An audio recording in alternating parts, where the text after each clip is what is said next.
Ann Snowdon. I'm the academic chair of the International Center for Health Innovation, and on behalf of the center and the Ivey Business School, I am absolutely delighted to welcome you to our annual conference, excuse me, our Global Health Conference of Reverse Innovation in Healthcare. Our global conferences have always been a very exciting opportunity, bringing together individuals from many countries, bringing phenomenal wealth of experience and insights to our center and to Canadians more broadly around the area of health system innovation. And there is no question this year's conference is no exception. We actually are oversold for this conference, even though there are 4 other major events in the area of health in Toronto today.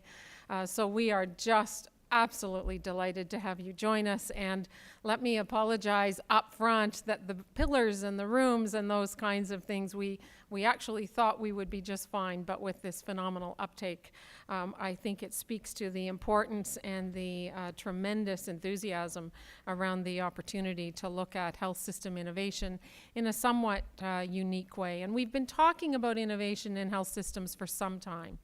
The question is, if innovation is about finding new and better ways of doing very valued things for health systems to deliver value to the populations they serve and to achieve an economic impact for the countries who support, then the real question becomes exactly how best do you achieve that?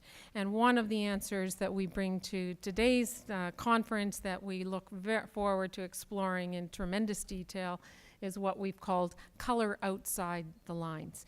Think beyond what we traditionally think of as that health system and innovation opportunity, and how might we start to learn from each other and across global borders. We have a very full program today with simply outstanding speakers. We are delighted to have an opportunity to spend time with. We encourage you to participate actively in our conference, and there are a number of ways to do that. Social media would be just one of them. So tweeting your comments, your questions throughout the afternoon using hashtag reverse innovation. I hope to one day learn how to tweet better than I do. My students throughout the room, and there are many, and they are just the most phenomenal young people I have an honor and a privilege to work with. They do try to help their aging professor learn about Twitter and all those good things. And just when I learn Twitter, then they tell me there's 3 more of those kinds of social media tools to learn. So a special thanks to them. They have worked very, very hard with our team at the center to support the conference today.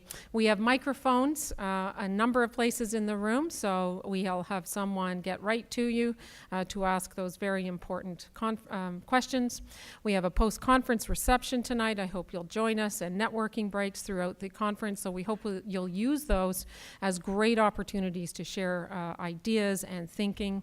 And before we get underway this morning, I want to thank wholeheartedly tremendous input and support of our conference sponsors that really have made it possible to do all the amazing things we have planned for you today at the conference. CACDS, Medtronic of Canada, Gamma Dynacare, Great West Life, KPMG, Life Labs, PricewaterhouseCoopers, RxND, and Roche Canada have all been phenomenal in generously supporting our conference today, but also engaging their networks and their profile and their support for our center. So thank you ever so much. It's extraordinary to have the opportunity to work with you.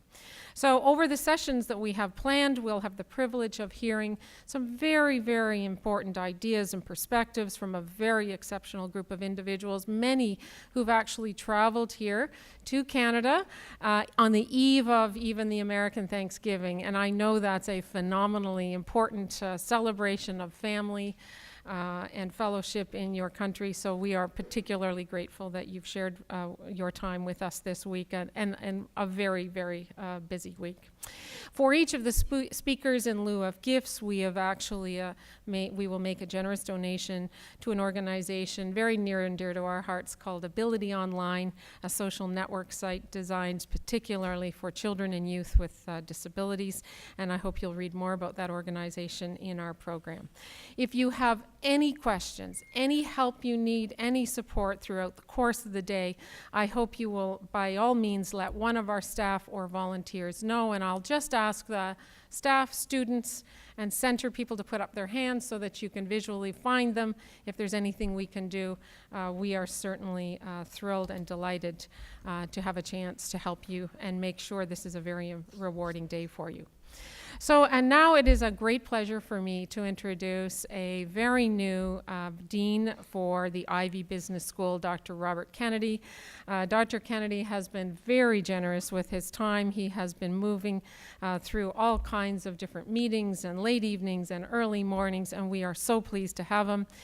Dean Kennedy joined the Ivey Business School. He is the 9th Dean, and he started just in October 1st of this year, so he's had a very, very busy fall. He comes right from my alma mater, University of Michigan, where he was a professor at the Ross School of Business. Over the 10 years he was there, he led the William Davidson Institute, a not-for-profit research and educational institute that focuses on business and policy issues in emerging market economies. He is a very well-known scholar, a speaker, an educator. His research focuses on opportunities and challenges facing businesses in developing countries, very widely published in economics and strategy journals and teaching materials that exceed over 120 articles, chapters, in cases. So a very special welcome, Dean Kennedy, and we are so thrilled to have you join us this morning.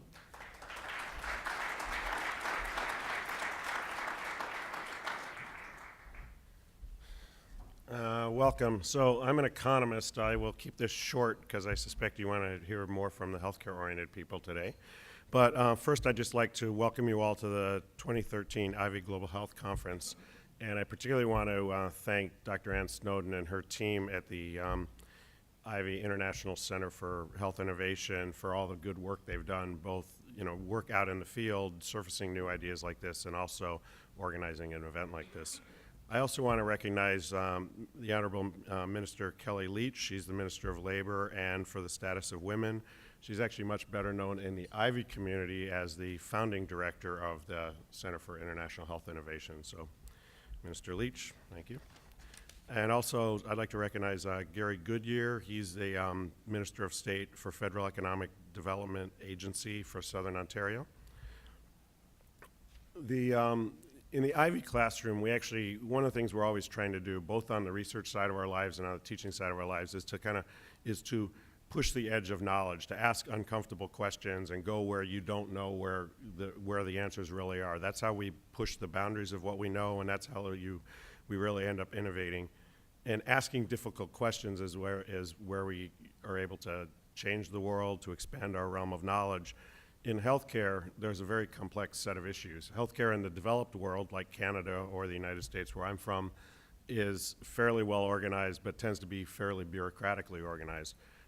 I've spent the last 10 years running an emerging markets institute, more on the economic development side than healthcare, but those are very, very different environments. And normally people would think in the economic development realm, emerging economies should learn from us, right? One of the interesting things in healthcare is in developing economies, these are very resource-poor environments, but they're also environments that don't have big endowments of processes and hospitals, and so there's a tremendous amount of innovation going on. You see things like the Aravind Eye Hospital, or you see companies like GE going out and developing devices that work really well in rural India, very low cost, very effective in a rough environment, and we can bring some of those lessons back. Not all of the lessons are applicable, but I think that some of them are, and that's the topic of this conference. So I'm really looking forward to the discussion today. I think hopefully it will open a lot of your eyes